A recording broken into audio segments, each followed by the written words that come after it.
All right. Hello, everyone. My name is Bernd, and today is day 8 of Advent of Code. Today's puzzle was, I found, a bit more on the complicated side again, especially part 2, where we had to actually think and have some ideas how to solve the problem. And yeah, let's have a look at it. Part 1 was a bit easier, in my opinion. So what we're given is a list of instructions first. So the instructions either go right or go left. And so these instructions are to be repeated. So this right and the left means then again we just restart if we through the instructions, and we can do right and left, and then we restart again and go right and left and so on forever. And we also give them a graph, so a few nodes, and each nodes also we also give them if we go right at the node where we end up and if we go left at the node where we end up. So in this example, we all start at AAA, and then going right puts us to CCC, and then from CCC going left puts us at ZZZ, and that is our final node. So you always want to reach this node and stop there for part 1. Yeah, and then our solution will just be the number of steps to reach CCC. Okay, so how can we do that? So the parsing was not too hard this time. So in particular, we can just use this to define this next node dictionary. So next node just has a node and an instruction, either left or right, and then tells us what the next node will be. And then we can solve the problem by, of course, parsing the input. This gives us our list of instruction and our dictionary that tells us the next node. We start at the node AAA, and then we go through all the instructions, and we use this iterative cycle functions to restart once we're through the instruction and keep going forever. And then we just, in each iteration, we update the current node, we update the step count, and we check if we're at the final node, we break out of the for loop, and we return the step count. Okay, we can test our code on the two test inputs, and that looks good. So we also run it on real input, and it turns out it gives us the right solution. Okay, part 2 was a lot harder in my opinion. So it turns out we're not starting at a single node, but essentially we're starting at every single node that aids with A simultaneously. And then we also simultaneously move. So we start at, for example, this 11A and 22A nodes. And then from both positions, we first move to the next node, would be for this node 11B, and for this node 22B, I guess. And we continue doing that, and we only stop if we are exclusively at nodes ending with Z. So both the parts starting at 11E as well as the part starting at 22E in this 22A in this example need to end up at a node which ends in a Z. So for this example, after the first step we had these two nodes. After the second step we had these two nodes. So one of them is at a node ending with Z, but the other one is not, and so on. And it turns out we need to step 6 in order to reach two nodes that end with a C.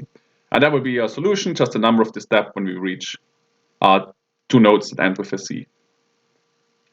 Okay, so how can we solve that?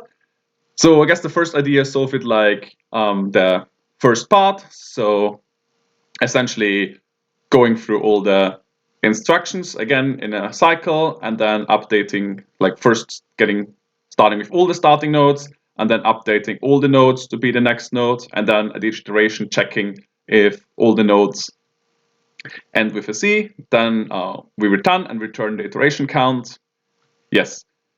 And we can try the solution.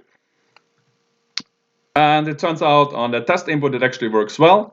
But if we run it on the real input, unfortunately, it does not seem to find a solution in reasonable time. So if you run it for 100,000 iterations, for example, it does not find a solution within this. And also if you run it longer, it does not find a solution. So you probably need to be a bit smart about things. So our next idea is to find a loop. So how can we find a loop? The idea is if we go through this, if we at some point only iterate through a few nodes and kind of keep iterating through those few nodes, then we can actually use some maths in order to find the first time all the nodes we're at end with a C. So in particular, in order to find a loop, we will keep track of all the starting nodes. So we go through each iteration, and an iteration is essentially going through all the instruction once. And for each iteration, we will keep track of the starting node. So that will be a dictionary that maps a particular node to the iteration when it was the starting node. And then in each iteration, we first check if the current node, we've already seen it before. So if the current node is in the dictionary of iteration starting nodes, then we know we're in a loop and we found a loop. So in particular, the previous iteration, we save this, so we know the previous iteration, and then we can evaluate the step of the start of the loop, which will just be the previous iterations times the number of instructions per iteration. And similarly, we can find the end step and then we return the loop. And we'll also, for convenience, track the indices of the end nodes, so the nodes ending with a letter C. If that's not the case, so if our current node is not, we've never seen that before at the start of an iteration, we just, first of all, keep track of it. So we save it in the dictionary and we also save the current iteration. And then we just go through all the instructions. We update the current nodes, and then we also check if the current node ends with a C, so it's a node where we can end at this node. Then we just save the step to this list of end node indices. Okay, so just to get an idea of our problem, we can print all the equations corresponding to end nodes, so all the formulas corresponding to end nodes. So for that, we just first for each starting nodes, we find the loop. And then we check first if for each end node index, we check first if it's smaller than the loop starting step. That means it's not in a loop and it kind of only appears a single time. We print that out. And otherwise, we know that this index was within the loop and it will be repeated. So in particular, if we add another iteration of the loop and the number of steps within the loop, we will again be at the end node index. And if you do that twice, again, we'll be at this end node index and at a particular node that ends with a set. So we can check this on our test input, for example. So it turns out it does give us some nice repeating solution, which will be useful, but it also, the way it gives us the solution is not ideal. So our current code for this part gives us this solution, and then this solution is essentially the same as the previous solution. So this second solution is already included in the first solution. And for this starting node, it also gives us two repeating solutions, but we can summarize them as one because we have there like 3, 6. So this will be 3, 9, 15, and so on. And this will be 6, 12, 18, and so on. So if we add these two together, we essentially have 3, 6, 9, 12, and so on. So this can summarize this as 3 plus 3 times I.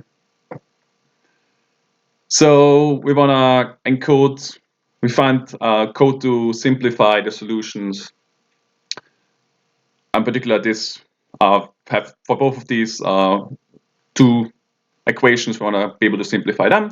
So how can we simplify if we have a list of end indices and the number of loop steps? So if there's only one end index, there's no way to simplify, and we just return this. Otherwise, we want to first simplify this case, so that we just check the minimum index, and then for all the end indices, we consider the difference between I and the minimum index. And if this difference is divisible by the number of loop steps, then this second solution doesn't add anything new. So essentially, this solution would be excluded here. And yes, we only append this index to the new ends if this is not the case. So if it's a new solution, essentially. So that should get rid of this unnecessary solution. For the second bar, it's a bit more complicated. So what we can do is we consider regular indices. So that would just be, so the minimum would be in this case 3. And then just for each equation, of each index we have, we define the regular indices as just adding or doubling, adding the minimum index to it. So that would be if minimum index is 3 and the length is 2, that would be just the 3 and then 6. And then what we can check if actually the end indices we found is equal to these regular indices. And then if another condition holds, which is that the length of the number of steps in the loop must be divisible by the length. So in this case, the length would be 2. Then we can again simplify our problem. So this would be this case here, and then this will allow us to have a single end index, which will be just the minimum previous index. So that would be this 3 here, and this loop length we can divide by the length of the number of equations. So in this case, that would be 2. So this will give us the equation 3 plus I times 3. And now it turns out if we run this again with printing simplification, that seems to work. So in particular, for this first case, it is simplified to this one equation, 2 plus 2 times I. And for the second one, it's also correctly simplified to this equation, 3 plus 3 times I. Yes, so that works well on the test input. So we want to also get some idea of our puzzle input, of the proper input. So we can also run it on the full input. And it also seems like first the simplification was not noticeable for this input. And also it seems that there's only one equation for each starting node. And what we also see is it seems that always this value and this value are the same. So this makes life a lot easier, because now we know for this particular starting node, it is at a node. So whenever the node index or the step index is equal to something that can be written like this, it is at a node that ends with a C. And this can be also phrased as if the current step is divisible by 18,727. So the step can be written as this if and only if it is divisible by this number 18,000 something. So since it's true for all of them, we know that for this particular start node, for all the start nodes, we are at the finishing position if the step number is divisible by both this number, this number, this number, and so on. So that will allow us to solve the problem without iterating through all the steps, but essentially we want to find a step that is, we just want to find the lowest common multiple of all these numbers. So that will we reduce the problem to. So with this knowledge, we can finally solve the problem. So what you do is, of course, we take the input, we parse it in these instructions and this next node dictionary. We get the starting nodes, all the nodes that end with an A, and then we go through all the nodes. We first find a loop, so in particular the loop start step and the loop end step, and also while we do that, we also find the indices that correspond to nodes that end with a C. Yeah, then we kept the number of loop steps, and then we want to simplify this notation. So the end node indices, we want to simplify by this function to give us just one end node index, hopefully, or at least we want to try to get just one end node index, and one loop step is anyway only one value. Then this was our observation that always for this simplified equation, or for the equation, the end index is equal to the loop steps. And so we're going to check this here again if we made a mistake or if this is actually true. So that's why we have this assert here, and then we just have the all loop steps, we just append the loop steps. Then as I said earlier, then the solution will just be the lowest common multiple of all these loop steps. Okay, so that's the solution. Of course, we should test it on the test input, and that works okay. We can also run it on the real input and see if at least our assumption always holds, this assert always holds, that yeah, it also runs successfully. And it also turns out the solution we get when we run it in the real input is the real solution, at least for my puzzle input. All right, I hope you enjoyed today's puzzle. Best of luck for the future, and see you around, hopefully.